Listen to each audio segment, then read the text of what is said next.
Hi friends, kitchen queen ಚಾನೆಲ್ಗೆ ಸ್ವಾಗತ. ಇವತ್ತು ನಾನು ನಿಮಗೆ ಅವಲಕ್ಕಿ ಚೋಡ ಹೇಗೆ ಮಾಡೋದು ಅಂತ ತೋರಿಸ್ಕೊಡ್ತಾ ಇದ್ದೀನಿ. ಕರೆದಿರುವ ಅವಲಕ್ಕಿ ಚೋಡ ಮಾರ್ಕೆಟ್ನಲ್ಲಿ ಸಿಗುವ ರೀತಿ ಹೇಗೆ ಮಾಡೋದು ಅಂತ ತೋರಿಸ್ಕೊಡ್ತಾ ಇದ್ದೀನಿ. ಸ್ಕಿಪ್ ಮಾಡದೆ ವಿಡಿಯೋ ಪೂರ್ತಿಯಾಗಿ ನೋಡಿರಿ. ಅವಲಕ್ಕಿ ಚೋಡ ಮಾಡಲು ಮನೆಯಲ್ಲಿ ಅವಲಕ್ಕಿ ಮಾಡುವ ಅವಲಕ್ಕಿಯನ್ನೇ ತೆಗೆದುಕೊಳ್ಳಬೇಕು. ಇಲ್ಲಿ 1 ಕಪ್ ಅವಲಕ್ಕಿ ತೆಗೆದುಕೊಂಡಿದ್ದೇನೆ. ಒಂದು ಅರ್ಧ ಕಪ್ನಷ್ಟು ಶೇಂಗಾ, ಅರ್ಧ ಕಪ್ನಷ್ಟು ಪುಟಾಣಿ, ಸ್ವಲ್ಪ ಒಣ ದ್ರಾಕ್ಷಿ, ಕರಿಬೇವು ಸೊಪ್ಪು,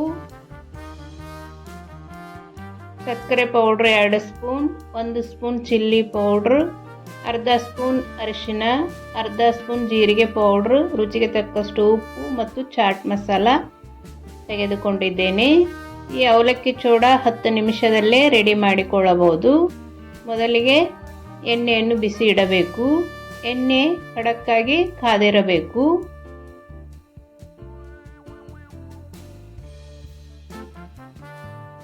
ಈಗ ಇದಕ್ಕೆ ಸ್ವಲ್ಪನೇ ಅವಲಕ್ಕಿ ಹಾಕಿ ಫ್ರೈ ಮಾಡಿಕೊಳ್ಳಬೇಕು. ಈ ರೀತಿ ಸ್ವಲ್ಪನೇ ಅವಲಕ್ಕಿ ಹಾಕಿ ಫ್ರೈ ಮಾಡಿಕೊಳ್ಳಬೇಕು. ಎಣ್ಣೆ ಖಡಕ್ ಕಾದಿರಬೇಕು, ಅಂದರೆ ಕುರುಕುರುವಾಗಿ ಅವಲಕ್ಕಿ ಬರುತ್ತವೆ. ಈ ರೀತಿ ಸಾನಿಗೆಯಿಂದ ತೆಗೆದುಕೊಳ್ಳಬೇಕು. ಇಲ್ಲಿ ನನ್ನ ಸಾನಿಗೆ ಹೋಲ್ ದೊಡ್ಡದಿರುವುದರಿಂದ ಹೀಗೆ ಆಯಿತು. ನಿಮ್ಮಲ್ಲಿ ಸಣ್ಣ ಹೋಲ್ ಇರುವ ಸಾನಿಗೆ ಇದ್ದರೆ ಆ ಸಾನಿಗೆಯಲ್ಲಿನೇ ಫ್ರೈ ಮಾಡಿಕೊಳ್ಳಿರಿ.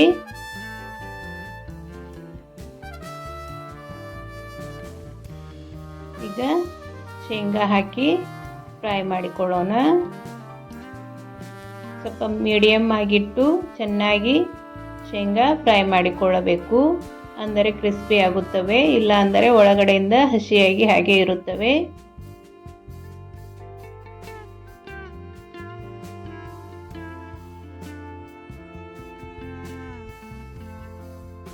ಈಗ ಒಣ ದ್ರಾಕ್ಷಿಯನ್ನು ಫ್ರೈ ಮಾಡಿಕೊಳ್ಳೋಣ. ಇಲ್ಲಿ ನಾನು ಒಣ ದ್ರಾಕ್ಷಿ ಮಾತ್ರ ಹಾಕಿಕೊಳ್ತಾ ಇದ್ದೇನೆ. ನಿಮಗೆ ಯಾವುದು ಬೇಕೋ ಆ ಡ್ರೈ ಕಾಜು ಇವೆಲ್ಲ ಈ ರೀತಿ ಫ್ರೈ ಮಾಡಿ ಹಾಕಿಕೊಳ್ಳಬಹುದು. ಈಗ ಅರ್ಧ ಕಪ್ ಪುಟಾಣಿ ಹಾಕಿ ಈ ರೀತಿ ಫ್ರೈ ಮಾಡಿಕೊಳ್ಳಬೇಕು. ಇದು 10 ನಿಮಿಷದಲ್ಲೇ ರೆಡಿ ಆಗುತ್ತದೆ ಮತ್ತು ಮಾರ್ಕೆಟ್ ರೀತಿಯೇ ಟೇಸ್ಟ್ ಬರುತ್ತದೆ. ಒಂದು ಸಲ ಟ್ರೈ ಮಾಡಿ ಹೇಗೆ ಬಂತು ಅಂತ ನನಗೆ ಕಮೆಂಟ್ ಮಾಡಿರಿ. ಯಾರಾದರೂ ಮೊದಲೇ ಸಲ ನನ್ನ ಚಾನಲನ್ನು ನೋಡ್ತಾ ಇದ್ದರೆ ಸಬ್ಸ್ಕ್ರೈಬ್ ಮಾಡಿಕೊಂಡು ನೋಡಿ. ಪಕ್ಕದಲ್ಲೇ ಇರುವ ಬೆಲ್ ಐಕನ್ನನ್ನು ಕ್ಲಿಕ್ ಮಾಡಿ ಆಲ್ ಅಂತ ಸೆಲೆಕ್ಟ್ ಮಾಡಿರಿ. ನಾನು ಮಾಡುವ ಅಡುಗೆಗಳ ನೋಟಿಫಿಕೇಷನ್ ನಿಮಗೆ ಮೊದಲಿಗೆ ಬರುತ್ತದೆ. ಕರಿಬೇವು ಸೊಪ್ಪನ್ನು ಈ ರೀತಿ ಆಯಿಲ್ನಲ್ಲಿ ಹಾಕಿ ಚೆನ್ನಾಗಿ ಫ್ರೈ ಮಾಡಿಕೊಳ್ಳಬೇಕು. ಅವು ಕ್ರಿಸ್ಪಿ ಆಗಿರಬೇಕು, ಅಂದರೆ ಟೇಸ್ಟ್ ಚೆನ್ನಾಗಿ ಬರುತ್ತವೆ. ಈ ರೀತಿ ಕ್ರಿಸ್ಪಿ ಆಗಿರಬೇಕು. ಈಗ ಫ್ರೈ ಮಾಡಿರುವುದೆಲ್ಲ ಶೇಂಗಾ ಇದು ಎಲ್ಲ ಅವಲಕ್ಕಿಗೆ ಸೇರಿಸಿ ಈಗ ಮಸಾಲೆಯನ್ನು ಈ ರೀತಿ ಕೈಯಿಂದ ಚೆನ್ನಾಗಿ ಮಿಕ್ಸ್ ಮಾಡಿಕೊಳ್ಳಬೇಕು. ಮೊದಲಿಗೆ ಈ ರೀತಿ ಮಿಕ್ಸ್ ಮಾಡಿ ಹಾಕುವುದರಿಂದ ಎಲ್ಲ ಈವನ್ ಆಗಿ ಚೆನ್ನಾಗಿ ಅವಲಕ್ಕಿಗೆ ಹೊಂದಿಕೊಳ್ಳುತ್ತದೆ. ಈ ರೀತಿ ಮೇಲ್ಗಡೆಯಿಂದ ಈ ಮಸಾಲೆಯನ್ನು ಹಾಕಬೇಕು.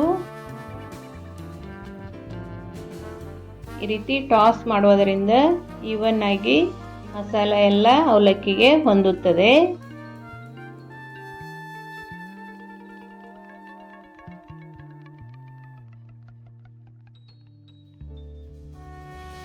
ಸ್ವಲ್ಪನೇ ಮಸಾಲ ಈ ರೀತಿ ಹಾಕುತ್ತಾ ಮಿಕ್ಸ್ ಮಾಡಿಕೊಳ್ಳಬೇಕು.